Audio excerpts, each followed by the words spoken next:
Setting up an online storefront used to cost thousands of dollars and weeks of coding, but today you can launch a fully functional e-commerce site from your living room in about 10 minutes. Because the technical walls are gone, the market is completely flooded. The hardest part of e-commerce isn't building the store anymore. It's getting a single, actual human being to stop scrolling and look at your product. To win that attention, you have to pay a toll.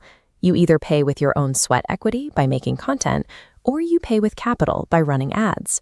When people online claim they've unlocked passive income with dropshipping, they often leave out which resource they are burning to get there. We need to look at the exact operational costs behind those numbers to see what they are actually spending. There are two distinct ways to run this machine: sweat equity, using time and labor, or capital velocity, deploying cash to move faster.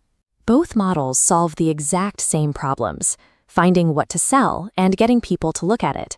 To figure out which approach is better, we have to ignore the flashy millionaire challenges. We're going to break down the mechanics of a real 7-day test that generated a modest $81 profit to see exactly how these engines operate under the hood. By looking at the raw inputs for sourcing and traffic, we can figure out which strategy actually fits the resources you have available right now. Let's start with the first hurdle: finding a product people actually want to buy. The traditional manual route is called the dummy scroll. You create a fresh social media account and interact strictly with e-commerce ads. You spend 1 to 3 hours feeding the algorithm, forcing it to show you nothing but things for sale. By the end of that session, you have a solid, proven list of items, like a high-quality dog paw cleaner, that your competitors are actively spending money to promote. It works, but it's grueling. You are trading hours of your day, and you still have to manually secure a supplier, pull photos, and write the product descriptions yourself. The automated counterpart uses AI trending scrapers, like AutoDS. This chart compares upfront investment. Manual scrolling takes hours, but for less than $1, AI scans thousands of data points, identifying winning products in under 2 minutes. It instantly imports items, optimizes titles, pulls photos, and sets margins automatically. But because the AI builds a generic storefront in seconds, it lacks immediate credibility. To compensate, these automated setups often borrow authority by using dedicated e-commerce domains, like .store.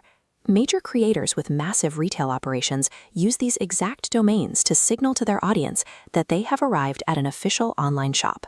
Professional athletes launching their own apparel or lifestyle brands rely on these same commercial trust markers to legitimize their digital presence. When you launch an automated shop, you are competing in the exact same psychological arena as these mega influencers. You need those subtle markers of legitimacy to convince a stranger to hand over their credit card. Automation gives you incredible speed, but it pulls from the exact same trending data as everyone else. Your products risk instant saturation, meaning your entire business hinges on how much borrowed trust you can engineer. Once your store is built, you hit the second operational bottleneck: generating traffic. The standard manual play is creating organic user-generated content. This means physically ordering the dog paw cleaner, setting up a camera in your house, and filming yourself actively solving a problem with the product. These videos feel like real recommendations from a friend. They build genuine trust, and if the algorithm picks them up, they drive sales without costing you a penny in ad spend. The problem is the feedback loop. You might spend 2 weeks scripting, filming, and posting before realizing nobody actually wants to buy your item. The alternative is combining paid meta ads with AI-generated video avatars. This graph illustrates financial burn rate. You pay for AI software and $20 daily on ad platforms, draining capital immediately. But within 2 days, you get answers. Testing multiple visual hooks simultaneously reveals what generates clicks and actual revenue. The downside is that AI-generated avatars still look and sound synthetic. People can tell they aren't real, and that lack of authenticity naturally depresses your conversion rates. You are paying a steep premium for speed. In a short 7-day test, the cost of running those ads will often exceed the profit from the initial sales. Those AI ads aren't a magic profit button.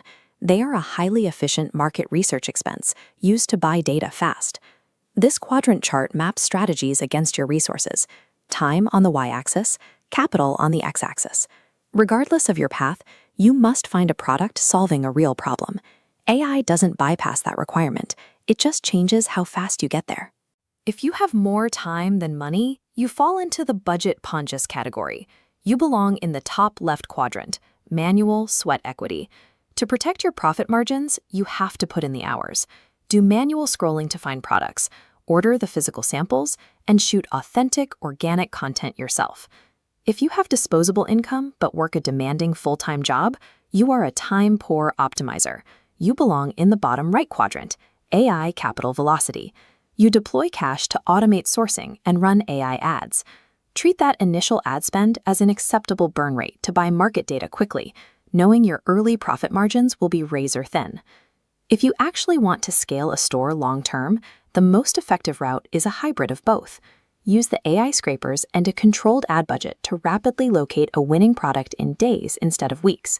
Once the data proves people want to buy it, turn off the AI avatars and pivot immediately to filming high-quality, human-led content. Fully passive income doesn't exist here. A lasting business requires using automation to find the target and human effort to actually hit it.